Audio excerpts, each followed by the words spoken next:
Hey everyone, it's Nicole with Gypsy Quilter, and I have a great product to show you. They're called Stitchy Sticks. What are Stitchy Sticks, you ask? Well, let me show you. Inside this great little carrying pouch, we have 3 tools, and these tools will help you to do amazing things with English paper piecing, fusible applique, and generally working at your sewing machine. It also works as a turning tool. I'm going to show you a lot of different uses for Stitchy Sticks, but every time I pull them out to try another project, I come up with another great reason why everyone needs a set of Stitchy Sticks at their sewing machine. First, I'm going to show you all about fusible applique work. When doing fusible applique work, I always have my wool pressing mat from the Gypsy Quilter, my applique mat, also from the Gypsy Quilter, and my Easy Tweezies. Now I'm adding Stitchy Sticks to the mix, and let me show you how they work. So a couple things first. First, we'll notice that the applique mat is translucent, which is great, so I can put my applique pattern underneath the mat. Today we're going to work with a pattern by Whole Country Caboodle named Tuxedo Cat. This is a really great pre-fused, pre-cut kit that enables you to get straight to appliquing without any additional work. Inside, there is a really nice pattern to show you exactly where all of your pieces go. So I'm just going to put that right underneath my mat to use as a guide. I've preset my iron to a low heat following the instructions of the fusible. So now what I'm going to do is grab all of my pieces. This is the Gypsy Quilter small project tray. I love this little tray to put all of my bits and pieces together, and I know it is in the exact spot that I left it. So we'll just tuck this up here in the corner. So now we'll get to building our applique. So the first thing we're going to do is find the body, and we'll put that down. Make sure that you peel off the release paper on the back, and here's where our Stitchy Sticks come in handy. Each side of the Stitchy Stick has a different tip. The tip that I just used is the Stiletto tip, which is great for getting in those little nooks and crannies. On this side, we have a blunted ball tip, which is really nice for holding your pieces precisely where you want them. Additionally, we have a spatula tip, which will come in very handy when we're taking our appliques off the mat. And on this side, we have a slanted fingertip, which is really good for paper pressing, which is really good for pressing down, finger pressing your fabrics, and also an alternative to your stiletto, depending on what you're working on. So I'm just going to put these here for now, and I will build up my applique. So we'll put the little tuxedo part down. Now you'll notice that I'm building the entire applique directly on this mat, and it is going to fuse together but not stick to the mat. So let's see here. We forgot his head. So now we're going to put the head on, and I'm using my pattern below to show where I want to line him up, and then I'm going to just use my Stitchy Sticks here, the stiletto part, to kind of move him around and get him right where I want Mr. Tuxedo Cat to be. Now you'll notice that I'm fusing directly onto the mat, and that's okay. Nothing's going to stick to this mat, and it's going to fuse together beautifully. So I have it exactly where I want it. Now I'm going to switch the tip to use the blunted ball tip, and that will hold my pieces in place. Got my iron going here, and I'm going to press to activate the glue so that everything sticks. Now again, you'll notice I'm not using a pressing sheet. It's not necessary with the applique mat. There is fiberglass in the mat that creates little air pockets, and it cushions the interior glue. It cushions the glue that's fused to the back of the fabric so that it doesn't flatten out completely and spread. And we can build up to 7 layers on this mat without worrying about glue spread or transfer to your iron. So I'm just going to go ahead and press this layer. Now that it's fused, I want to give it a minute to cool down. And this is where my spatula comes into play. So I want to make sure that it's fully fused, but I really don't want to disturb or distort the fabric. So I'm just going to use my tip to see that it's all fused, and it looks like it's fused pretty well. I have one little spot here that needs a little bit more fusing. Now that my cat has cooled down, I'm going to use my spatula tip to get underneath and gently free it from the mat. You'll notice this tip is very fine, but also very strong. So we're going to free him a little bit from the mat. Okay. Now that I have the whole body shape done, I'm going to grab the picture from underneath so we can make this cute little face. All right. So again, I mentioned that I tend to have a little bit of shake in my hands sometimes, and that is where these easy tweezies come in. The easy tweezies are awesome for grabbing a piece and putting it down exactly where you want it. So we'll put these down. Now that his face is the way I want it, I'm going to switch back to the stiletto feature on my stitchy stick, and I'm going to hold his eye exactly where I want him and begin to fuse. The stiletto feature protects your fingers from getting too close to the tip of the iron, and also make sure that things stay exactly where you want them to stay. So there's one eye finished. Now we'll do the other eye.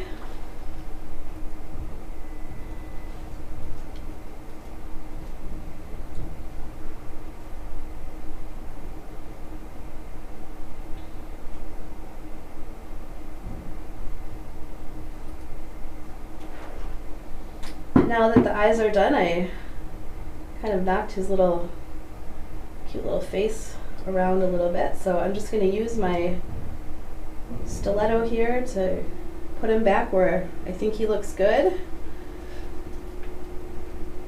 Center his nose a little bit. I'm going to start here, right here at the nose, and work my way out with the iron.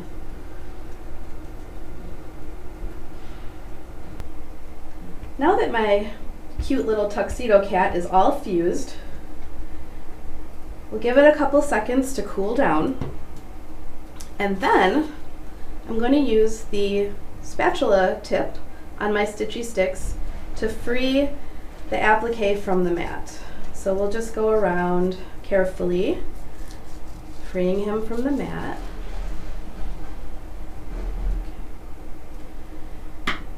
And there we go.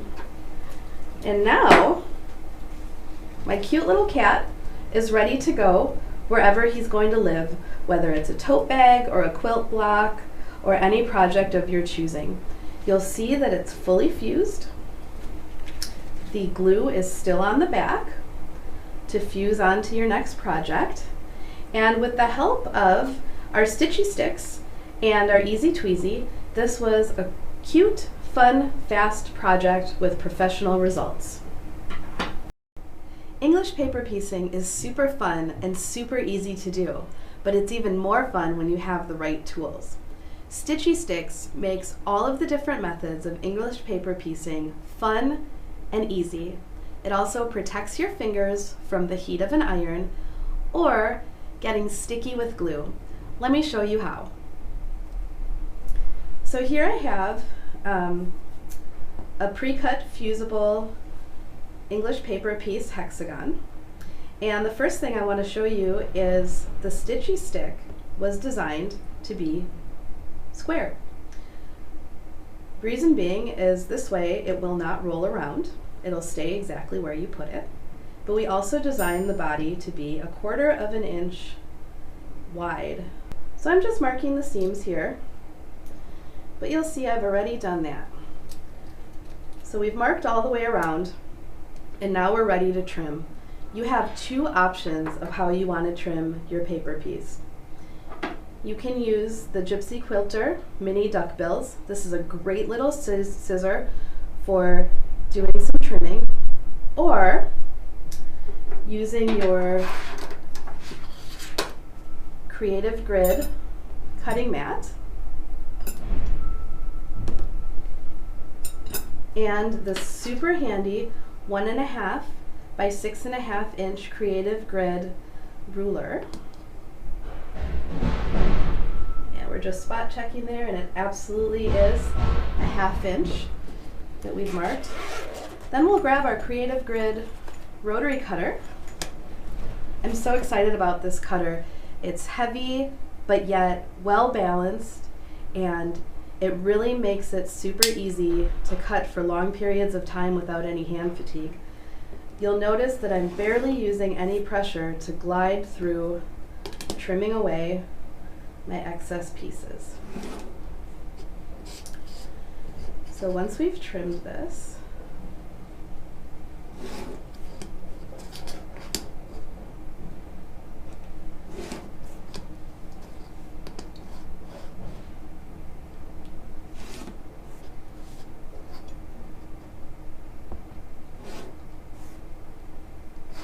now that our piece is trimmed, we'll make sure to always close our rotary blade.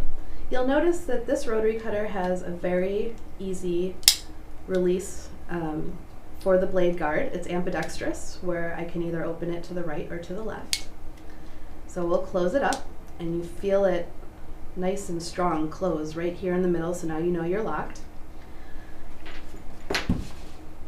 Alright, now that our piece is trimmed, we're going to get rid of these scraps and move our cutting mat away from the area that we are going to heat. So you definitely want to keep your mat away from your iron.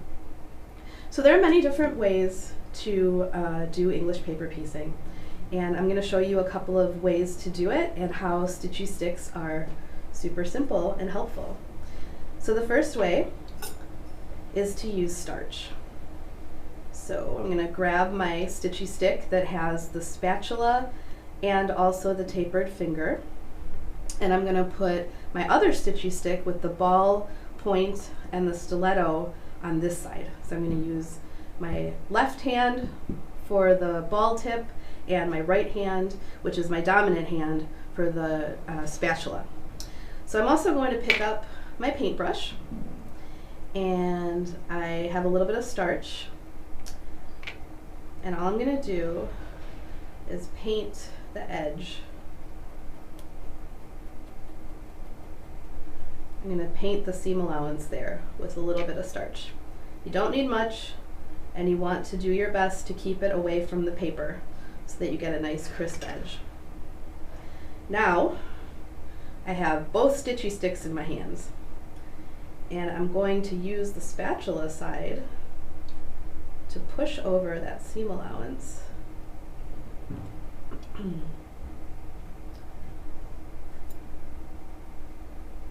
And give it a press with the Stitchy Stick as I press it over. I was just checking to make sure I was right on the paper line, and I am. Okay, now I like to use my tapered finger on the edge, put down the one Stitchy Stick, and grab the iron and give it a press.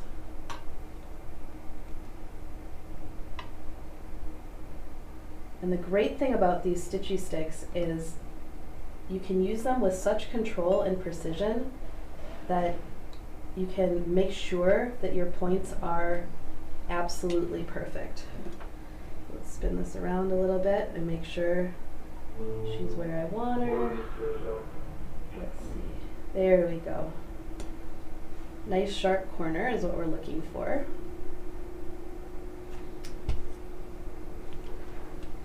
So I'm just going to show you that a couple more times. I have 2 more sides to do. So again, we're going to paint.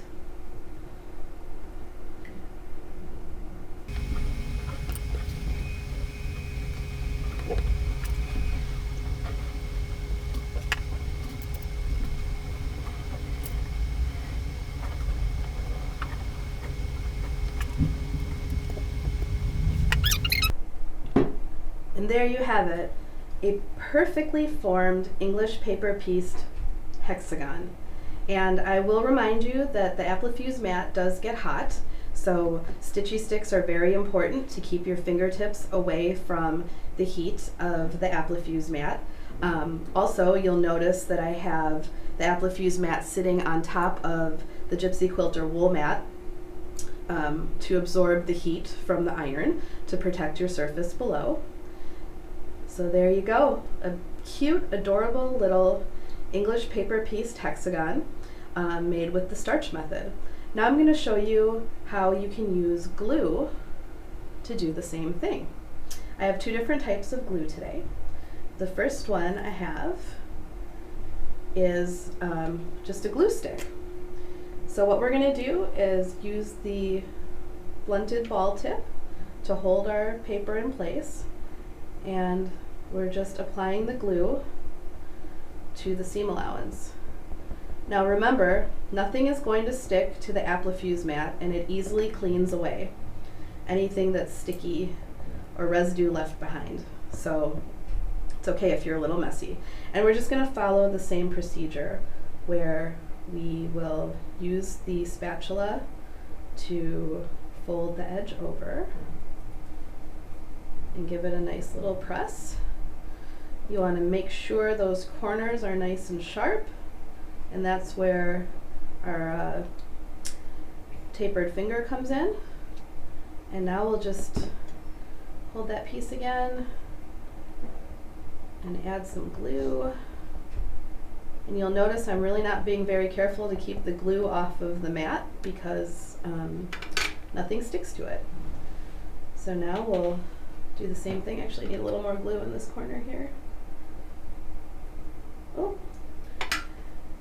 You'll notice I pushed the fabric over, but no big deal. Just push it right back with my precision tips here. And we will turn it over again. And look at that. Really nice, sharp corners. Very pretty. There you go. There's one done with just a regular glue stick. And then lastly, I have some Base Stick glue by Roxanne. Great product. So we're going to just do the same thing. We'll open up the glue here, put a few dots on the seam allowance.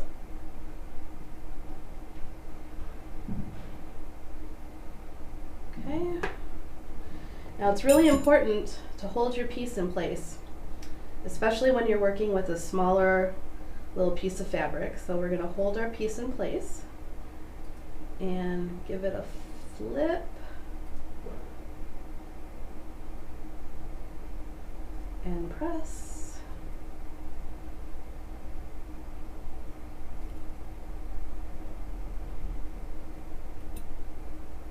There we go.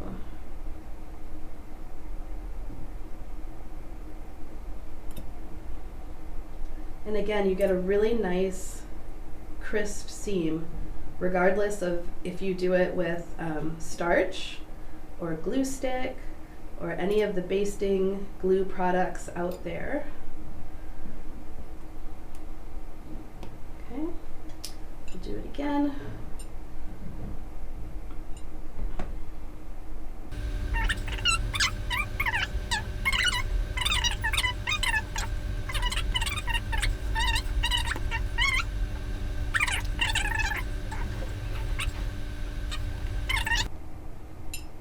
And there you go, another perfect hexagon using the Stitchy Sticks. Let's talk about making stuffed animals and dolls. When we make stuffed animals and dolls, we need to, first of all, turn the arms and legs. We need to turn the whole body inside out, and the Stitchy Sticks makes that really easy to do. Let me show you how.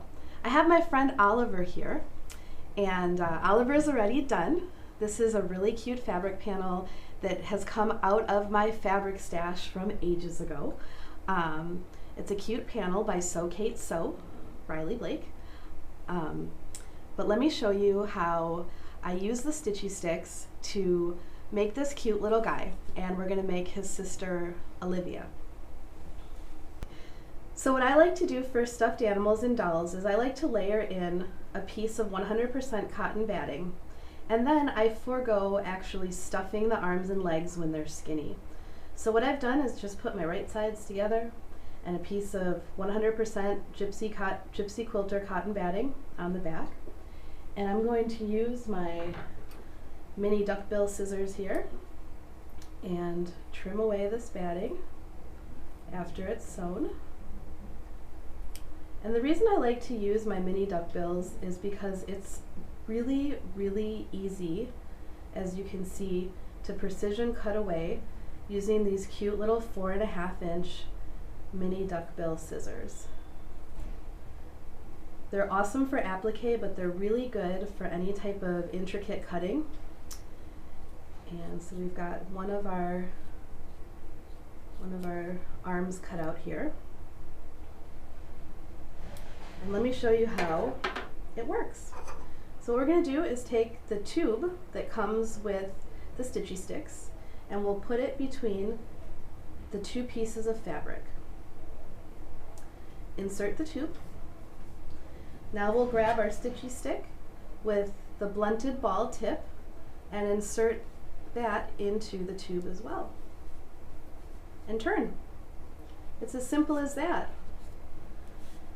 Now we've turned the doll's arm.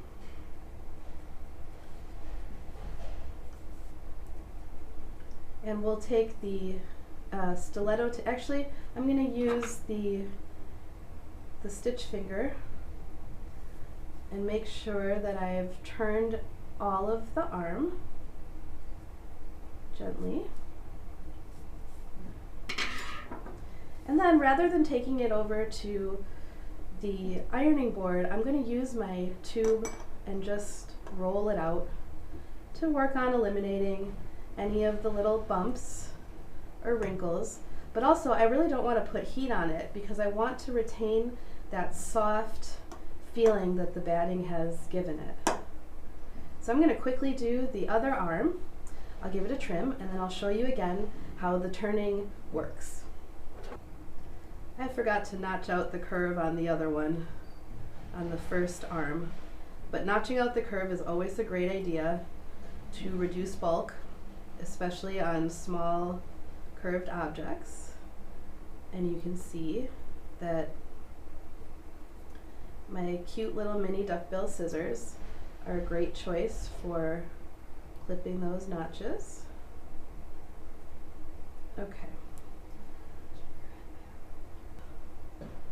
To push the fabric into the tube,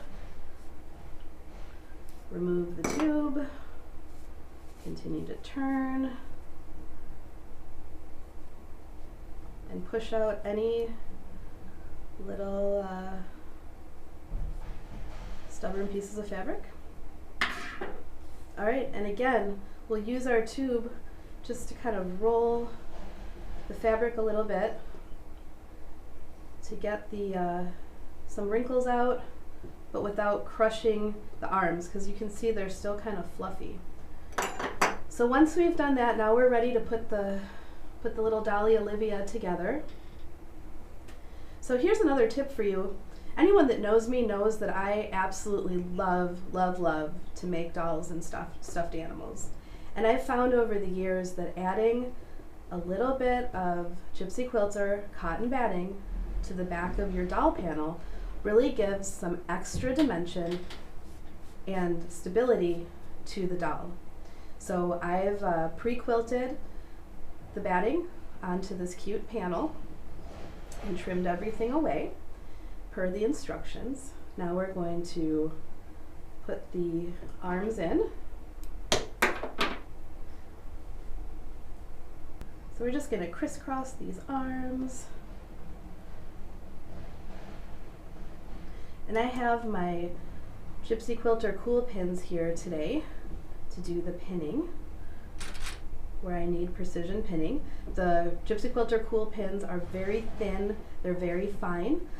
So now that we have our arms in place, we're going to put her back, right side together to the front.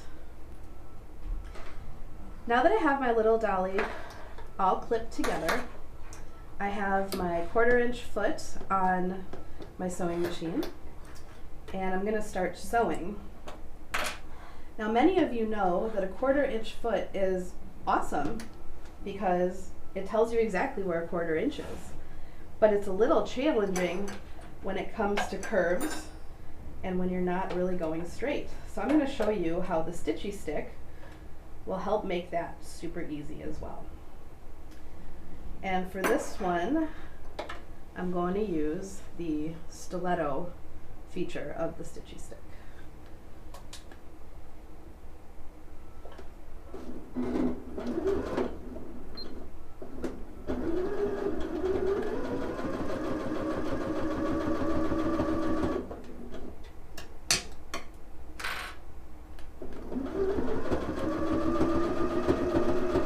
Okay, here I'm approaching my curve, so I'm going to remove my clip and go as far as I can without binding up the fabric.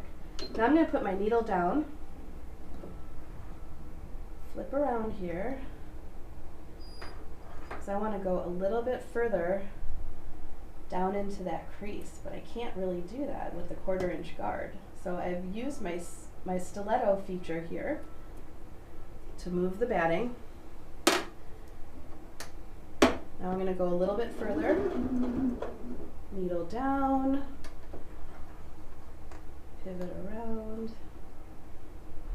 and now I just want to make sure that I'm exactly where I want to be on that 1/4 inch, because that is what the panel called for. So I'm good. So I'm going to continue sewing now, and we're going to do the same thing on the other side of her little pigtail.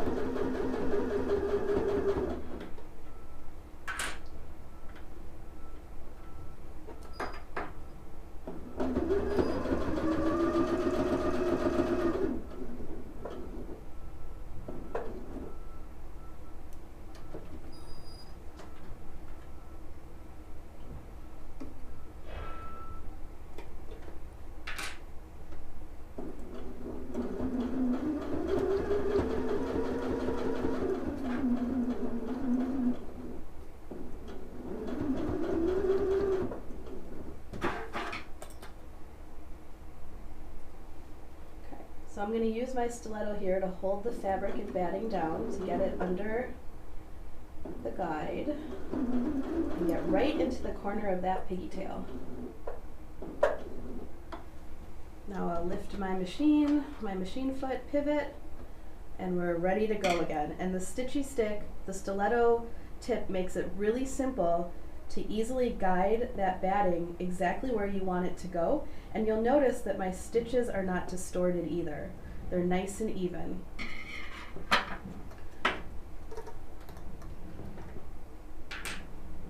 We're going to do the same thing in this neck curve as well.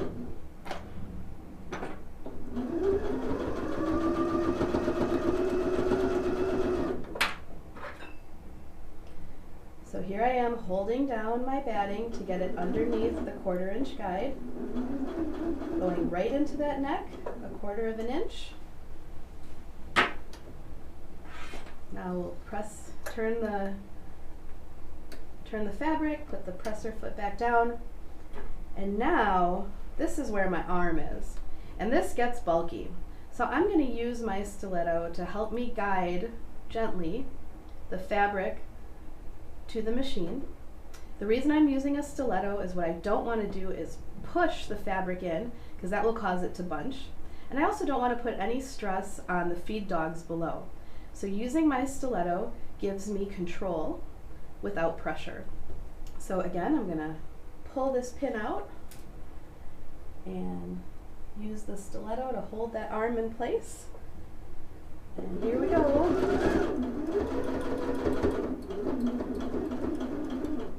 Great. Pull out the clip, make sure my edges are still even, and I'm going to continue now down the side of the body.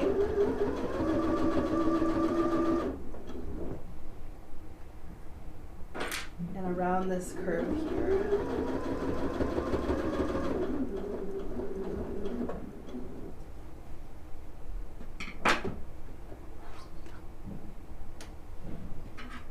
Now I want to make sure my batting is laying nice and flat and doesn't get caught in the seam. So I've used my stiletto tip to pull that batting out as we go around this curve. And again, we will hold the fabric and batting down as we go into the curve. Now this way, when you take it slow and use these type of techniques, you can absolutely use your 1/4 inch foot when you're sewing your stuffies together.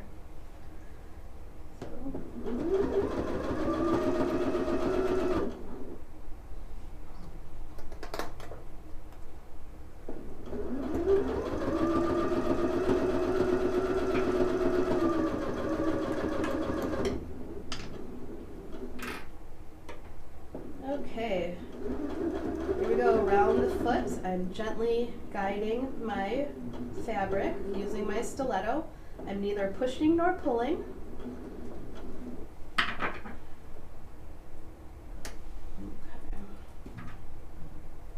Oh, it got stuck in my hair.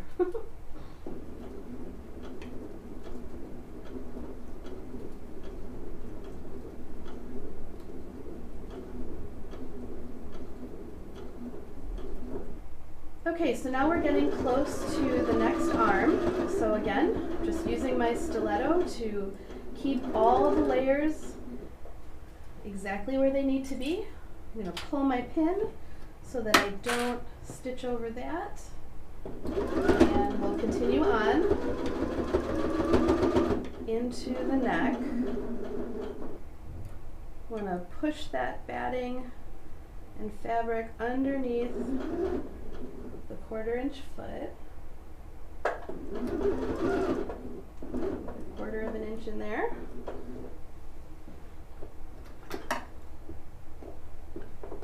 And we'll continue along just like we did on the other side, using the stiletto to guide the fabric under the foot when we get to the pigtails and the little point here. So we're going to go ahead and clip all of these stress points so that we get a nice clean turn. So I'm going to go to, but not through, the stitch line. To, but not through.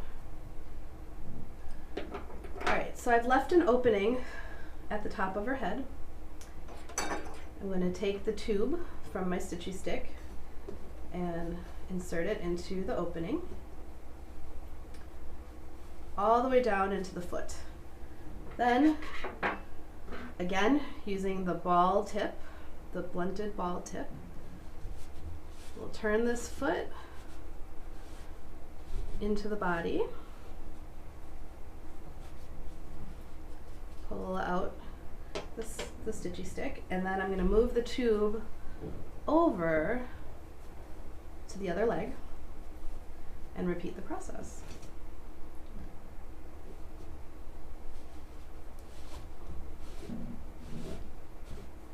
Okay, then we'll pull the stick out.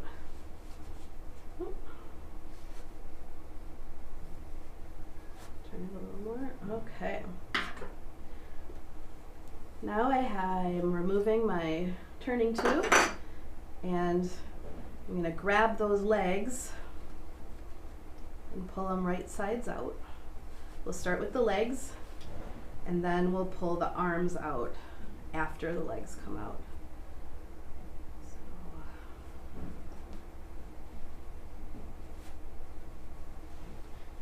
you just want to take your time and be gentle with your little dolly.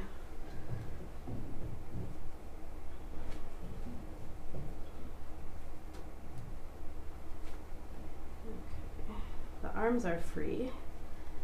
Now I'm got the legs here.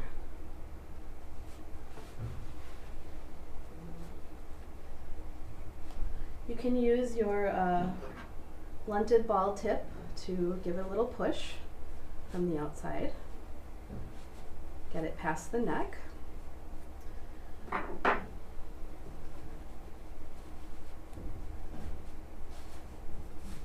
And here she is.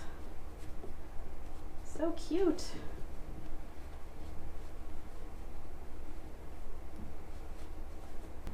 Again, what I like to do is take the Stitchy Stick tube and roll it out a little bit. See if there's any other areas that I need to go back in with my blunted ball tip or with my slanted stitch finger tip. But it looks like we are pretty good. And I don't like to, as I said, I don't like to iron these dolls after I've stitched and turned them because I feel they get a little bit flat. So for me, using the roller tube to just smooth them out is really the best option to keep the loft of the batting and make sure that we're all turned. So here you'll notice that we've got a little area to turn again here in the hip area. So this time I'm going to use the slanted stitch finger because I want to get right up into that small curve. And you can see I'm right on that seam line and there is no possibility of me popping through.